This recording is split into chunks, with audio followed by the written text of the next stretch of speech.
نحمده ونستعينه ونستغفره ونعوذ بالله من شرور أنفسنا وسيئات أعمالنا من يهده الله فلا مضل له ومن يضلل فلا هادي له أشهد أن لا إله إلا الله وحده لا شريك له وأشهد أن محمدا عبده ورسوله صلوات الله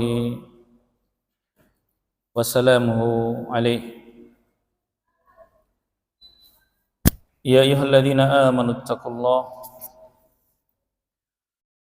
حق تقاته ولا تموتن إلا وأنتم مسلمون أما بعد kaum muslimin yang dimuliakan Allah Subhanahu wa taala, senantiasa kita bersyukur memuji Allah Subhanahu wa taala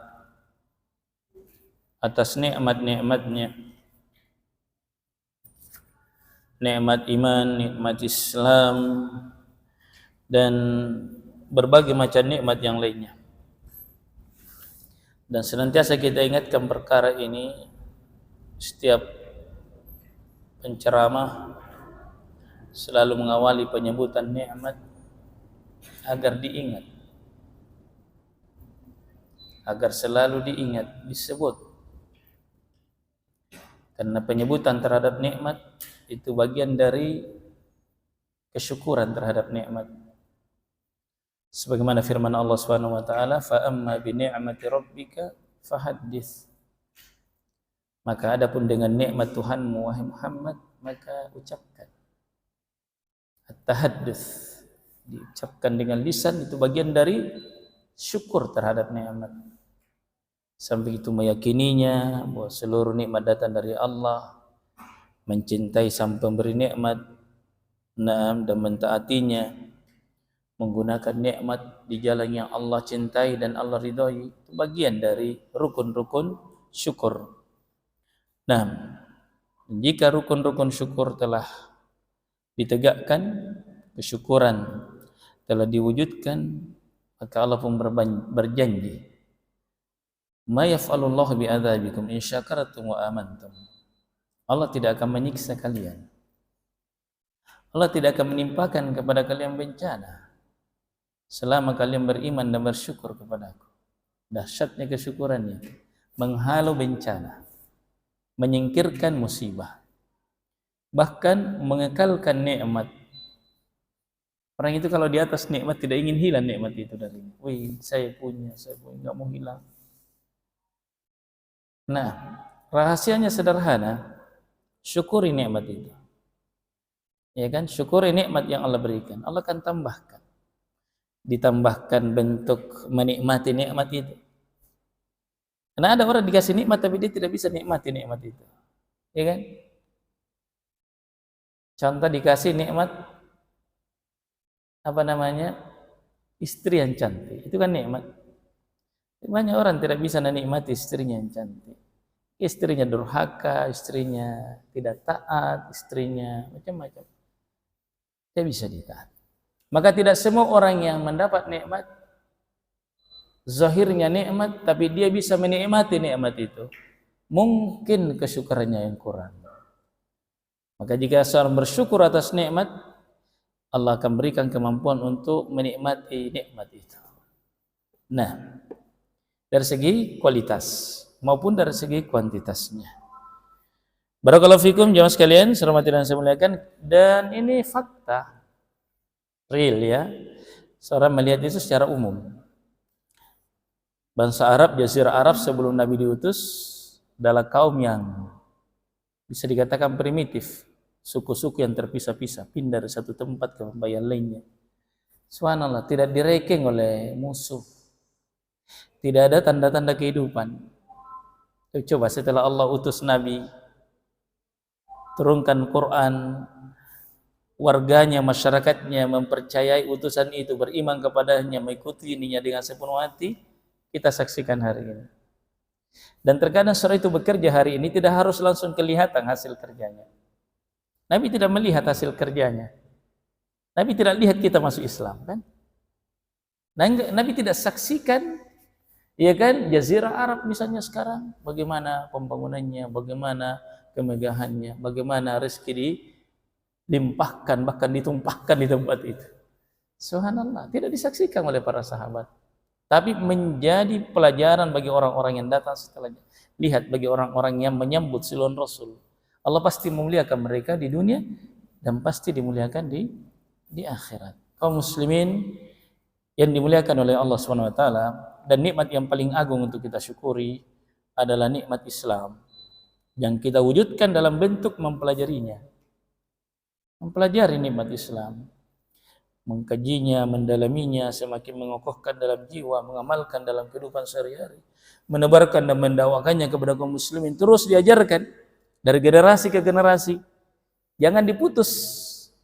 Karena kita ini akan tua dan sebagian kita sudah tua, dan memang kita sudah tua dan sebentar akan terganti oleh anak dan cucu kita. Kalau mereka tidak disiapkan bekal untuk mereka berupa ilmu din, maka tentu ini akan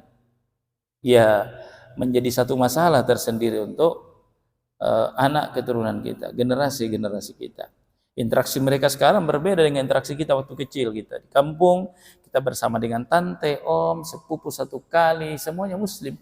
Tapi beda di kota ini, ya kan? Masyarakat yang betul-betul majemuk, heterogen dan seterusnya. Anak-anak kita akan bergaul dengan siapa, di sekolahnya, di lingkungan di mana kita tinggal, ya belum lagi dengan dengan sosial media. Ini kalau anak-anak tidak cukup kuat bentengnya, ini sangat rawan terjadi kerusakan-kerusakan dalam perkara akidah mereka. Baik, kaum muslimin yang dimuliakan oleh Allah Subhanahu wa taala. Baik. Kita lanjutkan kembali materi pembahasan kita dari kitab 6 landasan utama Al-Usulus Sittah karya Syekh Muhammad At-Tamimi rahimahullah taala, yang sebentar saya akan gabungkan pembahasan kita pada malam ini dengan bentuk nasihat dan peringatan kepada kaum muslimin agar mereka menjauhkan dirinya dan keluarganya dari kemungkaran-kemungkaran yang sering terjadi di malam pergantian tahun. Ini perkara yang harus diingatkan selalu, jemaah sekalian.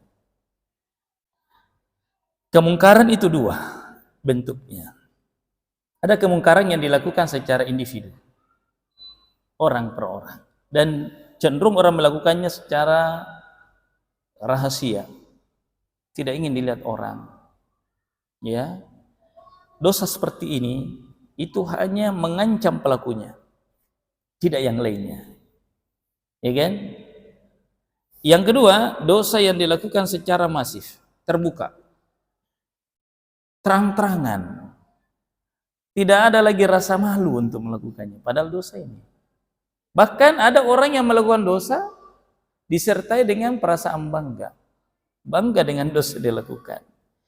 Yang seperti ini khawatirnya turun bala, turun bencana. Kapan? Jika pelaku dosa ini dibiarkan.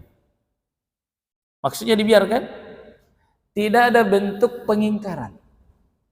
Minimal mengingkarinya dengan apa? Dengan hati dan lisan. Hati tidak cukup. Saya ulangi, mengingkari kemungkaran yang dilakukan secara terbuka, masif, mengingkari dengan hati tidak cukup. Minimal dengan lisan. Kenapa saya katakan? Orang beriman pasti mengingkari kemungkaran dengan hatinya, pasti ya. Orang kalau masih ada iman dalam hatinya pasti membenci kemungkaran. Nah, orang yang beriman yang seperti ini masih terancam, jemaah. Masih terancam, masih diancam. Allah berfirman, "Wattaqu fitnatan." Takutlah kalian akan musibah. Takutlah kalian akan petaka, la tusibannal ladzina zalamu minkum khassah. Yang tidak hanya menimpa orang-orang yang melakukan dosa, yang tidak hanya mengenai orang-orang yang berbuat zalim itu, tapi juga menimpa orang-orang yang beriman, yang diam. Salah seorang istri Nabi bertanya tentang ayat ini, "Ya Rasulullah, mungkinkah kita ditimpakan musibah sementara masih ada orang-orang soleh di antara kita, masih sholat jamaah orang-orang, masih banyak orang baca Quran, iya kan? Dan mereka-mereka ini orang-orang yang tidak melakukan maksiat." Apa kata Nabi? Iya, turun kepada mereka ketika mereka diam. Ketika mereka diam. Maka apa yang kita lakukan ini menjelang pergantian tahun? Bentuk nasihat, pengingkaran, peringatan, semoga dipandang oleh Allah sebagai salah satu bentuk mengingkari kemungkaran dan kita tidak mengambil sikap diam, sehingga dijauhkan musibah tersebut, khususnya di tempat kita ini, kaum muslimin, dan secara umum tentunya.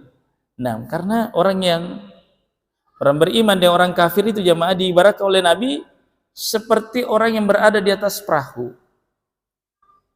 Orang beriman berada di bagian atas, orang kafirnya berada di bagian bawah. Nabi menjelaskan logistik ada di atas, makanannya, minumannya, kebutuhan ada di atas. Maka orang berada di bawah mengatakan, ngapain kita repot-repot naik turun, capek dan mengganggu orang. Kalau kita butuh air, kita bocor saja perahu. Di bawah ini banyak air, ya kan? Di bawah kita ini banyak air, kita bocor aja perahunya, sedikit aja kita bocor, supaya kita ambil, mungkin diambil di sumbat, entahlah ya. Yang jelas seperti itu penggambarannya Nabi SAW. Kita ini kan satu rumah, ya kan? Kita ini satu rumah, satu bahtera, satu kapal yang namanya bumi ini. Maka Nabi katakan, jika orang yang berada di atas membiarkan orang membocori perahu, maka bukan hanya orang yang membocori perahu yang tenggelam, ya kan? Yang diam, yang tidak mau tahu, yang pokoknya yang penting bukan kita yang bocorkan, ya, semua kena. Tapi kalau ada yang mencegahnya, maka semuanya selamat. Selamat di dunia ya, tapi di akhirat tidak selamat orang yang melakukan kemungkaran. Artinya apa? Sebenarnya orang-orang kafir ini numpang jamaah sekalian bersama kaum muslimin. Iya, sebenarnya mereka itu patut sadar diri, syukur-syukur masih ada orang Islam. Karena kalau sudah tidak ada orang Islam, kiamat jamaah. Nilainya orang beriman tuh, harganya orang beriman itu luar biasa. Yang Allah pandang ini sehingga masih ada langit, masih tegak langit, masih ada putaran bumi ini, ya kan? Kita masih bisa melihat matahari berputar secara rutin setiap harinya. Itu karena ada orang beriman. Kapan tidak ada orang beriman? Kiamat. Karena itu jemaah sekalian, nah ada namanya kiamat-kiamat kecil. Kiamat-kiamat kecil itu musibah-musibah itu. Kapan? Ketika kekafiran lebih mendominasi, kemungkaran menguasai, sementara orang beriman mengambil sikap diam. Mengambil sikap diamnya seolah-olah tidak ada orang beriman, walaupun ada. Karena diam kan? Nah, ini bahayanya. Tapi kalau masih ada yang memberi peringatan, memberikan nasihat, semoga saja dijauhkan musibah dan petaka itu.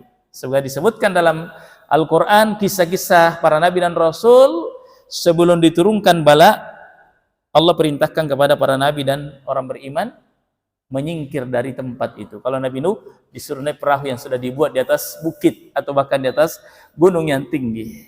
Demikian ya mas sekalian, saya hormati dan saya muliakan. Baik, kita lanjutkan dulu sedikit pembahasan tentang kitab ini. Qala al-musannif rahimahullahu taala, ya masih dalam pembahasan yang keempat, penjelasan tentang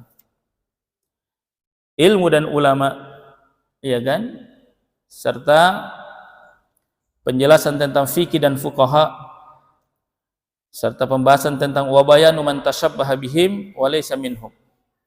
Ya, kita sudah jelaskan tentang apa itu ilmu, ya kan, ilmu itu Quran Sunnah di atas pemahaman salaful ummah. Maksud salaful ummah itu sahabat, tabi'in dan atba'ut tabi'in. Siapa itu ulama? Ulama adalah yang mengambil ilmu yang bersumber dari Nabi sallallahu alaihi wasallam.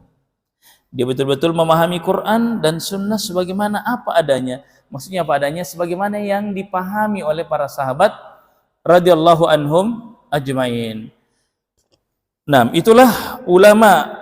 Merekalah yang disebutkan dalam Al-Quran, innama yakhshallaha min ibadihil ulama. Bahwasanya yang benar-benar takut kepada Allah Subhanahu wa taala adalah para ulama. Ini sekaligus memberikan ciri, sekaligus menjadi tanda bagi setiap orang untuk dirinya.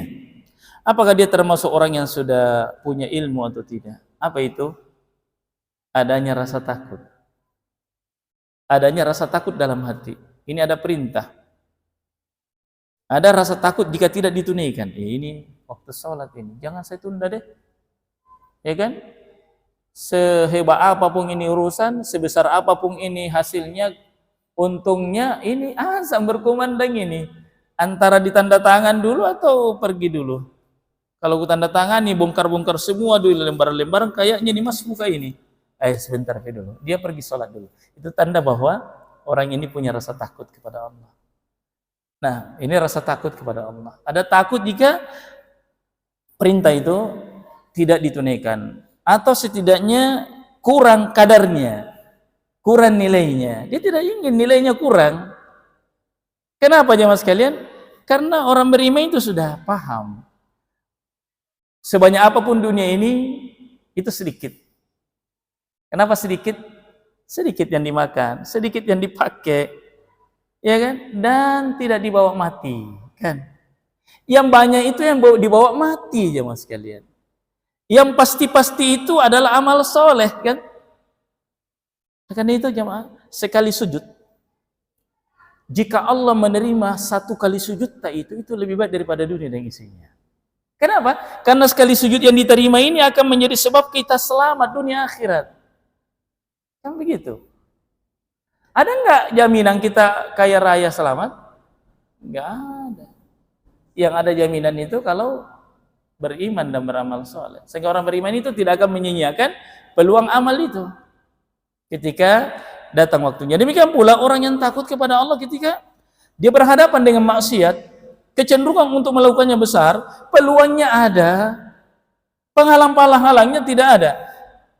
Keinginan juga ada sebagai manusia, tabiat, tapi rasa takut kepada Allah yang menghalangi dia untuk terjatuh ke dalam dosa dan maksiat. Dan di zaman ini sangat dibutuhkan rasa takut itu. Tahib.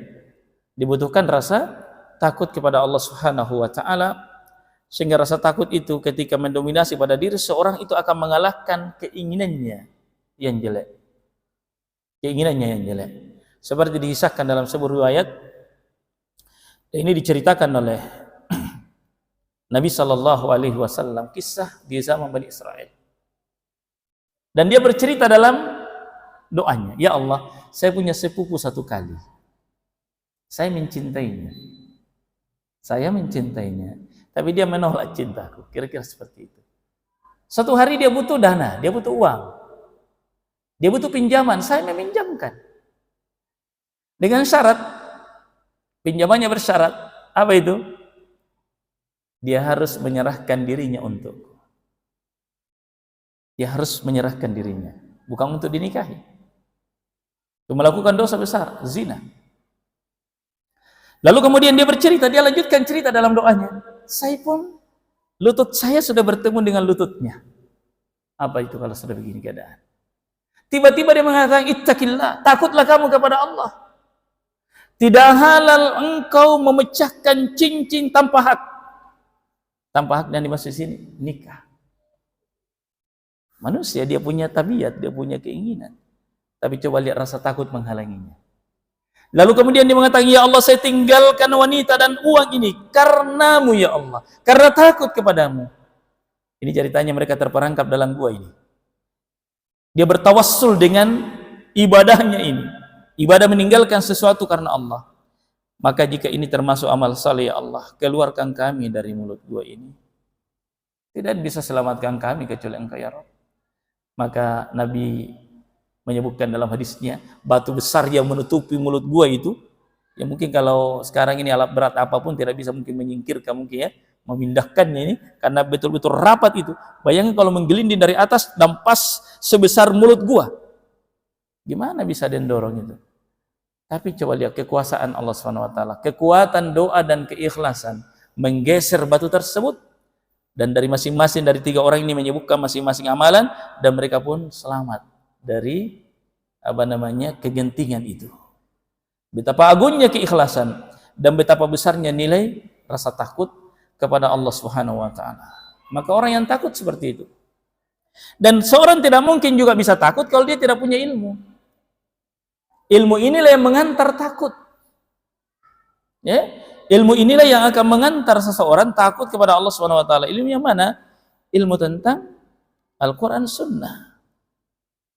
Ya, kalau kita berbicara ilmu tentang Quran Sunnah, dalam Quran Sunnah itu banyak ada penggambaran tentang nama-nama dan sifat-sifat Allah dan perbuatan-perbuatannya, ada pembahasan tentang amalan-amalan, perintah-perintah, larangan-larangan, dan sekaligus motivasi untuk melakukan kebaikan, dorongan untuk mengerjakannya, meninggalkan maksiat, termasuk kisah-kisah yang akan memberikan seorang semangat spirit untuk melakukan kebaikan-kebaikan itu.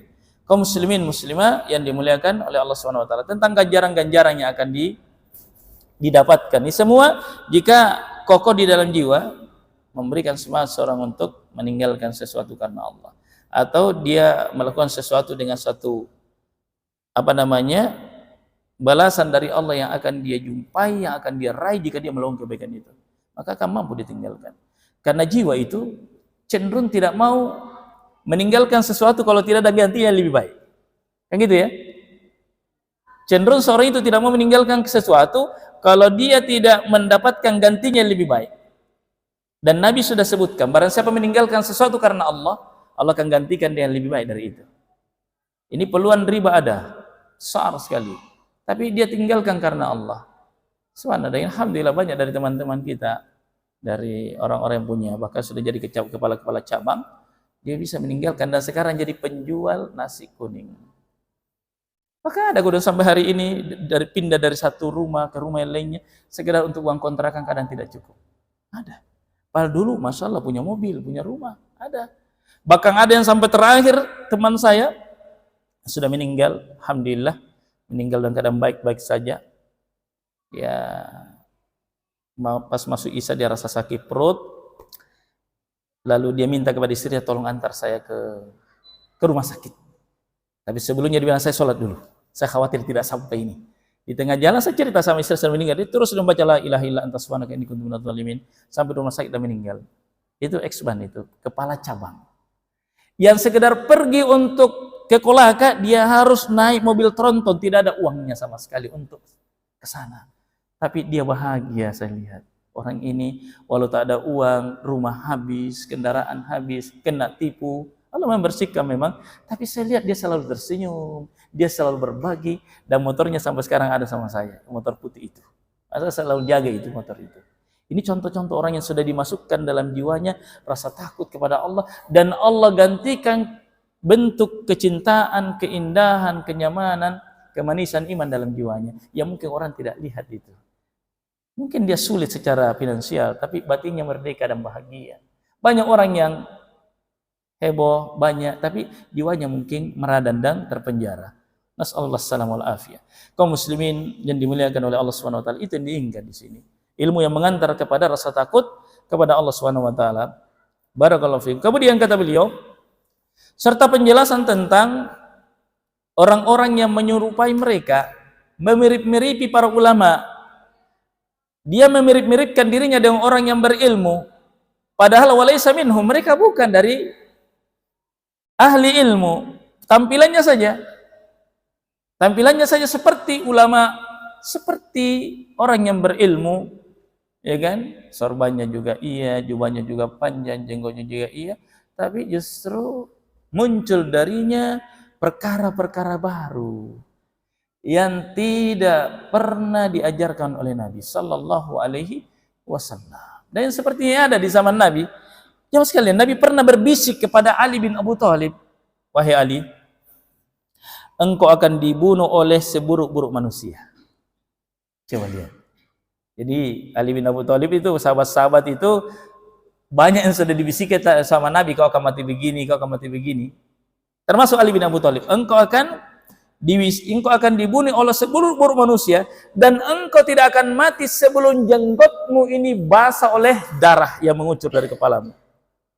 Makanya ketika beliau sakit keras, demam yang sangat, lalu kemudian orang-orang dekat mengatakan, meninggal kini Amirul Mukminin. Dengan tegas Amir mengatakan, tidak, saya tidak akan mati karena penyakit ini. Saya akan mati di mana jenggot saya berlumuran darah dan basah karenanya. Sebagaimana Nabi sabdakan itu. Ternyata benar. Beliau dibunuh oleh siapa jamaah? Orang Yahudi? Bukan. Orang Nasara? Bukan. Justru orang yang dianggap sebagai orang yang pandai agama, rajin baca Quran. Bahkan ketika dia dieksekusi, dia dalam keadaan berzikir kepada Allah. Inilah kaum Khawarij. Namanya juga indah namanya. Siapa namanya? Abdurrahman bin Muljan.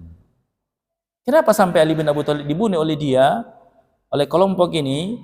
Karena dianggap Ali bin Abi Thalib telah melakukan kekufuran, di mana dia menyerahkan kepemimpinan, atau dia bertahkim, atau dia tidak mengambil sikap tegas kepada Muawiyah ibnu Sufyan yang menunda baiatnya. Maunya dia Muawiyah diperangi, maunya mereka. Ali bin Abi Thalib enggak mau. Ini perlu diperbaiki nih keadaan, tidak serta-merta semua harus pakai pedang, semua harus pakai kekerasan.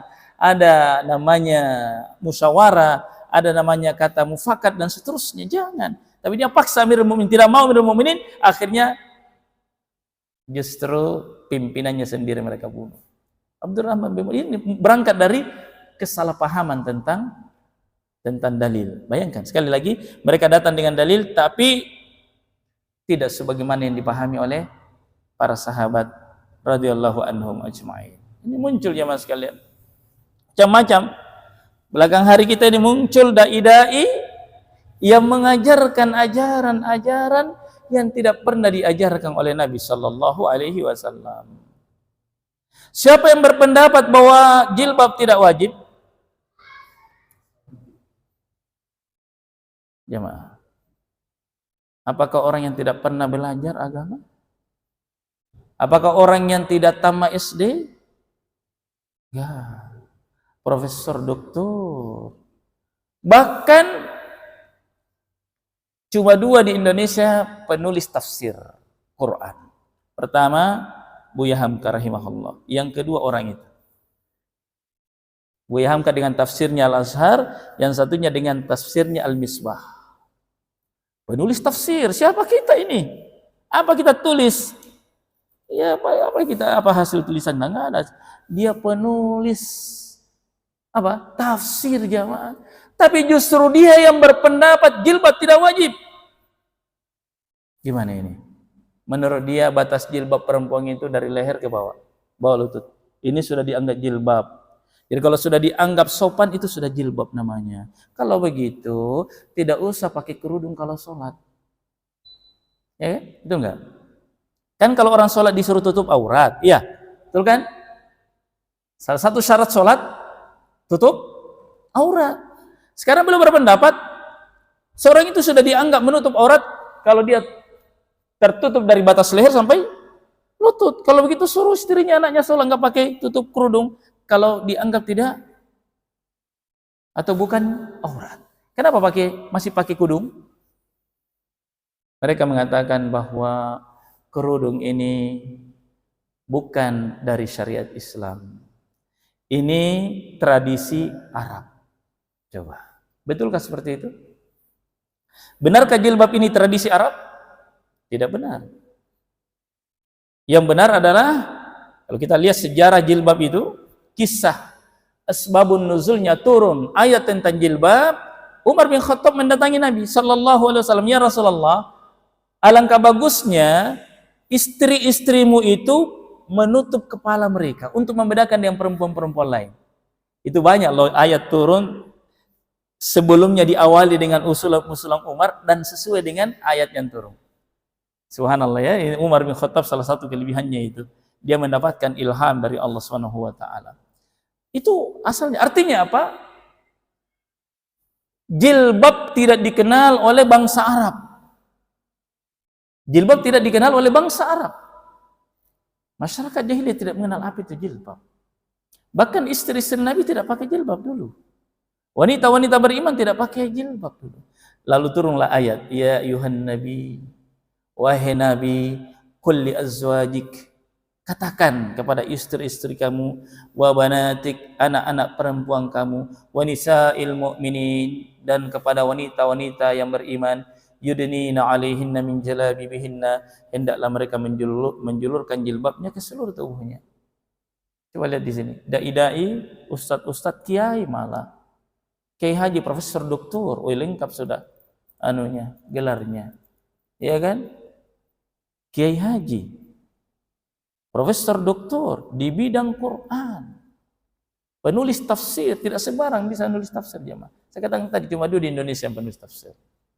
Dan beliau salah satu di antaranya. Ya, dan orang Bugis juga, cuma memang ada keturunan Arabnya juga. Subhanallah. Siapa beliau? Kita tahu semuanya kapan. Siapa lagi namanya? Itu namanya. Makanya wajar anaknya tidak pakai jilbab karena tidak dianggap wajib. Siapa yang ngomong begini? Kan orang yang dianggap alim. Nah, ini yang dimaksud oleh beliau. Penjelasan tentang orang-orang yang menyerupai orang alim, tapi bukan orang alim. Bukan. Orang alim tidak seperti ini. Orang alim itu adalah orang yang benar ilmunya dan mengamalkannya. Orang ini sudah tidak benar ilmunya. Kalau ilmunya sudah tidak benar, pemahamannya tentang kebenaran sudah keliru, bagaimana lagi amalannya? Orangnya nyata-nyata saja sudah benar pemahamannya, belum tentu bagus amalnya. Apalagi orang yang sudah rusak pikirannya, rusak cara berpikirnya, rusak pemahamannya, otomatis amalannya juga ikut rusak. Karena ilmu itu imam, amalan itu makmum. Kata ulama, Ibnu Qayyim mengatakan seperti itu. Iman itu, atau apa tadi itu? Ilmu itu jarumnya, makmum itu benangnya, kan seperti itu.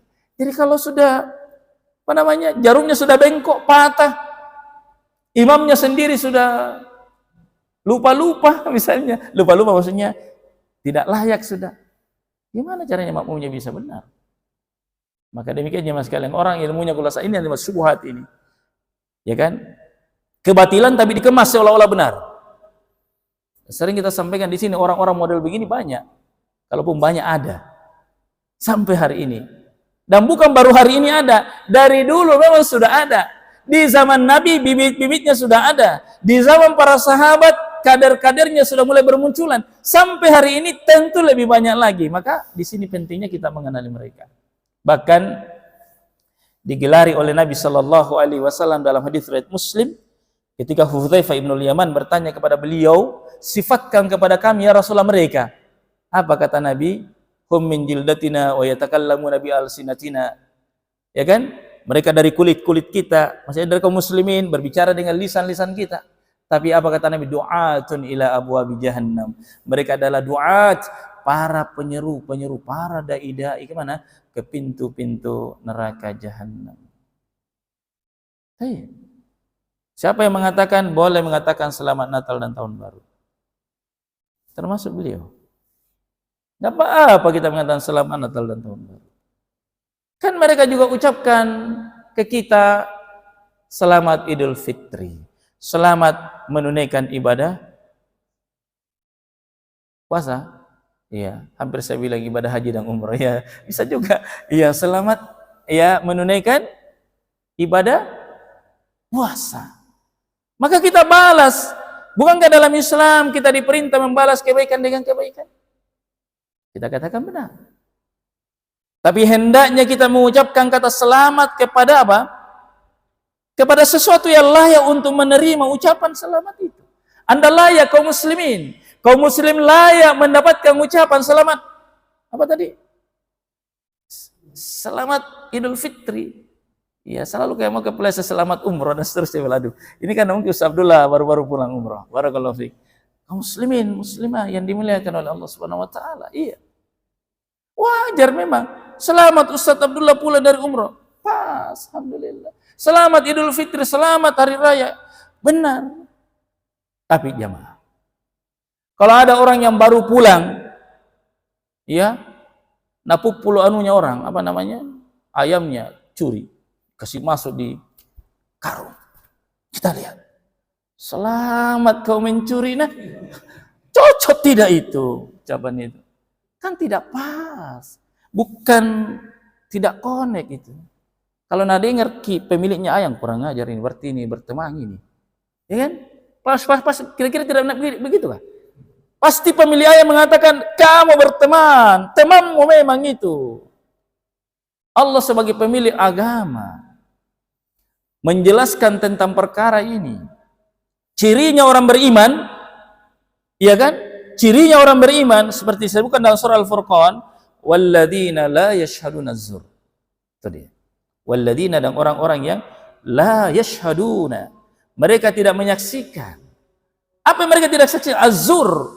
Apa yang dimaksud dengan az-zur? Para ulama mengatakan az-zur adalah semua bentuk ucapan-ucapan yang dibenci oleh Allah Subhanahu wa taala, baik ucapan kesyirikan, ucapan bid'ah, ucapan maksiat. Itu yang tidak akan mereka saksikan. Dan secara khusus sebagian ahli tafsir menjelaskannya, diantaranya Imam Mujahid rahimahullah, termasuk juga Ikrimah rahimahullah. Beliau mengatakan yang dimaksud dengan az-zur dalam ayat ini adalah a'yadul musyrikin, perayaan-perayaannya orang-orang musyrik. Artinya orang-orang beriman tidak akan mungkin larut ikut serta meramaikan, menyaksikan, berbaur dengan orang-orang yang merayakan hari rayanya orang-orang kafir. Enggak boleh jamaah sekalian. Jadi sekedar menunggu saja, tunggu-tunggu deh. Sambil kita bakar-bakar ikan, kan? Lama kita tidak makan ikan ini, ya kan? Sambil panggil Pak Ustadz, kita bincang-bincang agama Pak Ustadz. Ya, menjelaskan tentang nikmat waktu, ya kan? Bolehlah kita berbicara supaya tahun depan kita bisa kondisinya lebih baik. Subhanallah. Enggak ada jemaah sekalian. Tidak ada tuntunannya sedikit pun. Dan ini bagian dari bentuk berbahagia, bergembira menanti pergantian tahun. Enggak ada. Enggak ada sama sekali amalan-amalan tertentu. Oleh karena itu ini lagi muncul perkara-perkara baru lagi. Muncul doa-doa akhir tahun. Akhirnya orang begadang tunggui akhir tahun ya. Ada doa khusus ini mau dibaca di akhir tahun. Ada doa khusus di awal tahun, berarti kita harus begadang di situ menunggu itu, menanti pergantian dan perpindahan itu. Ya, doa-doa di situ, doa akhir tahun, doa awal tahun. Semua tidak ada tuntunan dari Nabi sallallahu alaihi wasallam. Apalagi ikut mengatakan selamat Natal dan Tahun Baru. Ini kemungkarannya Mas sekalian. Kemungkaran besar seperti saya katakan. Kenapa dianggap mungkar? Setidaknya orang mengatakan selamat Natal dan Tahun Baru, ada dua kemungkaran. Kemungkaran pertama ada kedustaan. Dusta di situ. Bagaimana kita memberi kata menyematkan kata selamat kepada orang yang berdusta? Apa benar Nabi Isa lahir tanggal 25? Ini kan jadi tanda tanya besar. Tidak usah kita, kalau umat Islam kan pasti tidak percaya itu. Tidak usah kita, kaum Kristiani saja. Di antara mereka saja tidak sepakat, tidak mufakat bahwa Nabi Isa lahir tanggal 25 Desember. Sebut saja sekte Advent misalnya. Sesatu sekte dalam Kristen, kan banyak ya, ada Pantekosta, ada apa lagi?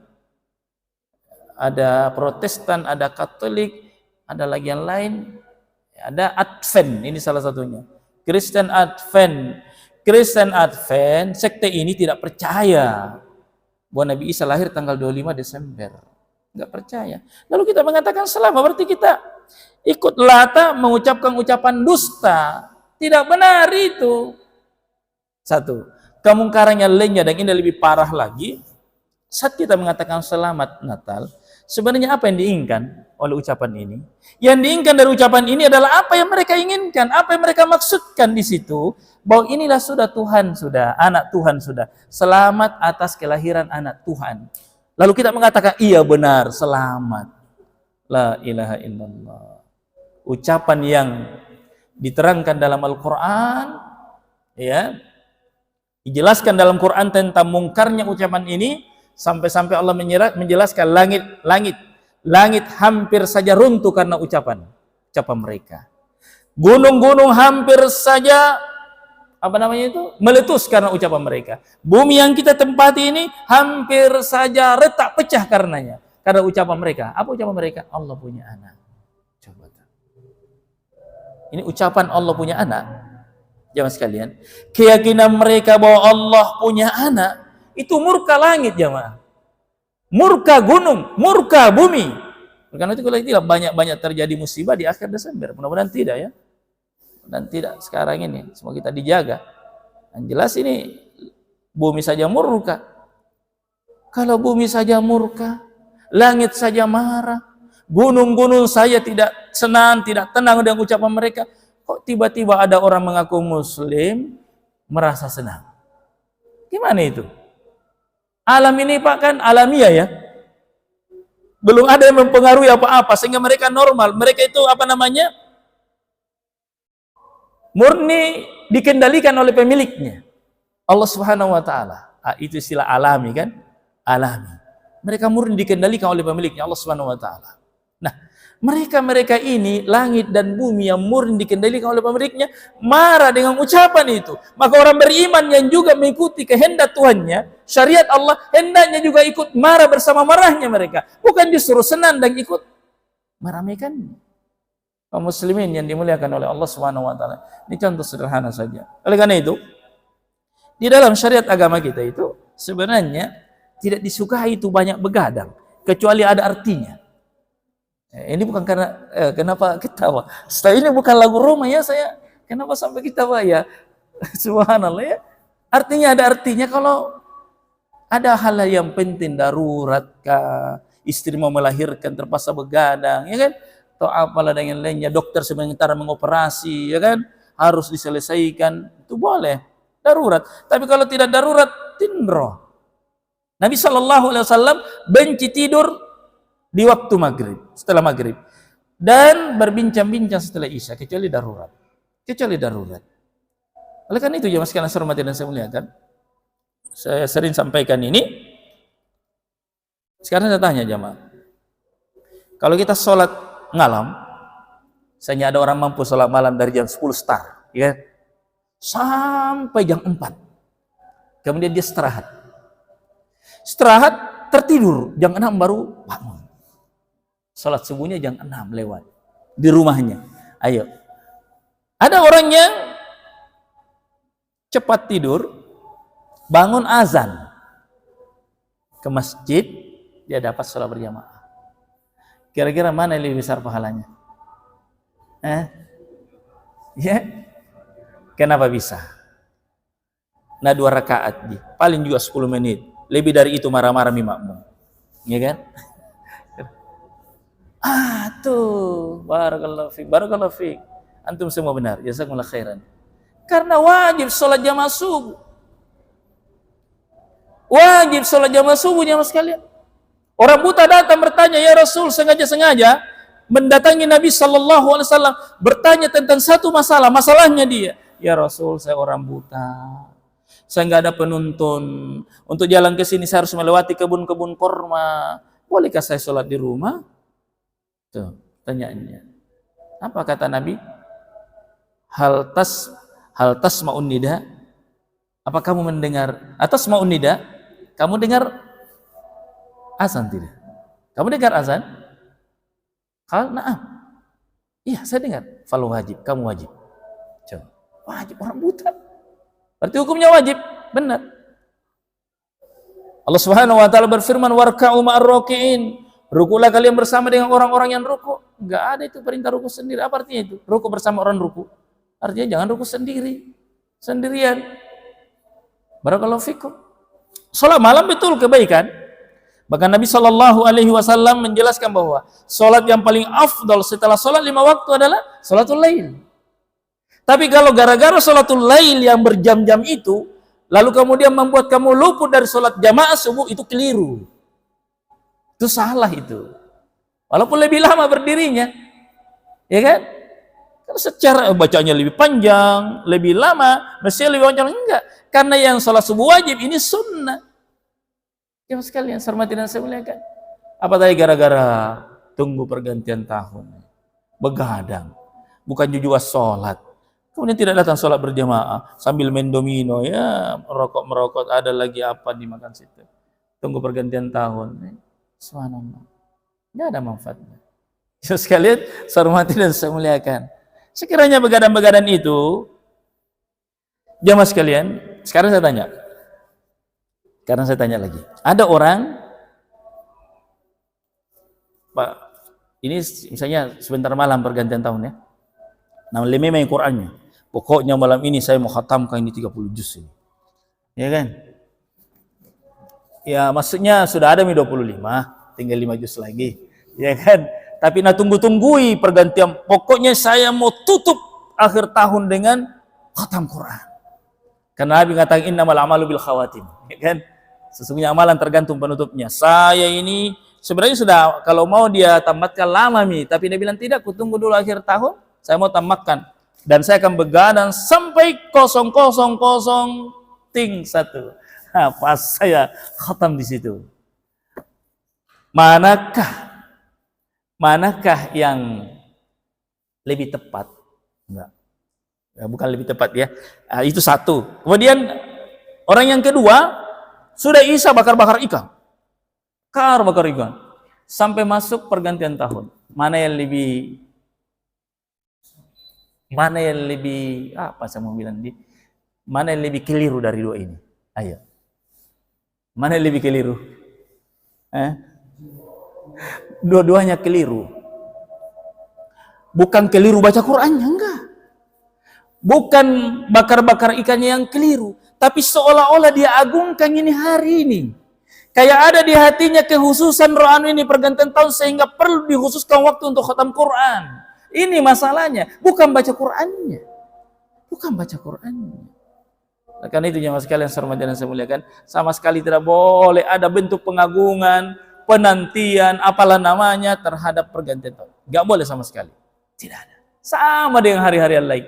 Kalau mau agungkanlah malam Jumat, banyaklah salawat, ya kan? Baca surah Al-Kahfi, itu yang benar. Ya kan jemaah sekalian? Bukan pergantian tahun. Di zaman Nabi sudah ada tahun 2000 atau tahun miladiah jemaah sekalian. Sudah ada enggak? Sudah ada. Tapi entah ya, saya belum pernah dapatkan dalil ada Nabi sebut Februari, Januari, Agustus, enggak ada.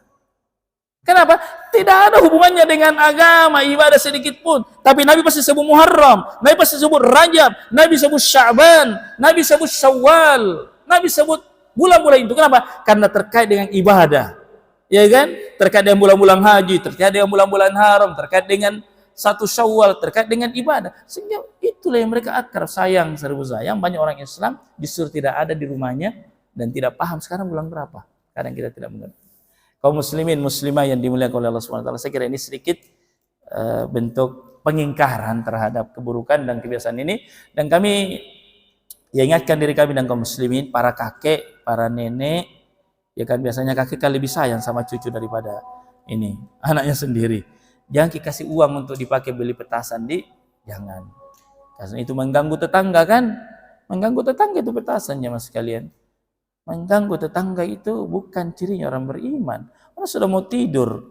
Kita Pak biasanya tidur jam berapa Pak? Kita biasa tidur jam berapa? Ya? Jam 10. Pernah terganggu Pak gara-gara petasan kasih ledak? Pernah Bahkan ada sebagian anak-anak nak tunggui memang itu orang lewat baru nak kasih bunyi. Jadi tabang kaki ada deh. Memang tuh nyaman tuh memang ganggu orang. Kalau tidak ada orang lewat tidak nak kasih bunyi juga. Nanti pada orang lewat baru kasih. Kalau kaget makin ketawa semua nih. Jadi subhanallah ini bukan memang kebaikan ya jemaah sekalian. Saya hormati dan saya muliakan. Ya. Betul. Yang menjual petasan dan yang membeli sama-sama, yang kasih uang juga sama. Jadi kalau bisa Pak RT, Pak RW ini kodong ditertibkan warganya, penjual-penjual itu. Sekarang RW itu ada polisinya kan? Minta tolong kepada polisi itu dirazia dulu itu penjual-penjual yang ada petasannya. Ya, mudah-mudahan ini didengar sama penjual. Ya, sekalian saya muliakan, demikian apa yang sempat kita sampaikan. Semoga Allah senantiasa menjaga umat ini dari keburukan-keburukan ya, dan mereka dikembalikan kepada agamanya dan mencintai agamanya. Sallallahu alaihi wasallam ala nabiyina Muhammadin wa ala alihi wasallam wa akhiru da'wana alhamdulillah. Assalamualaikum warahmatullahi wabarakatuh.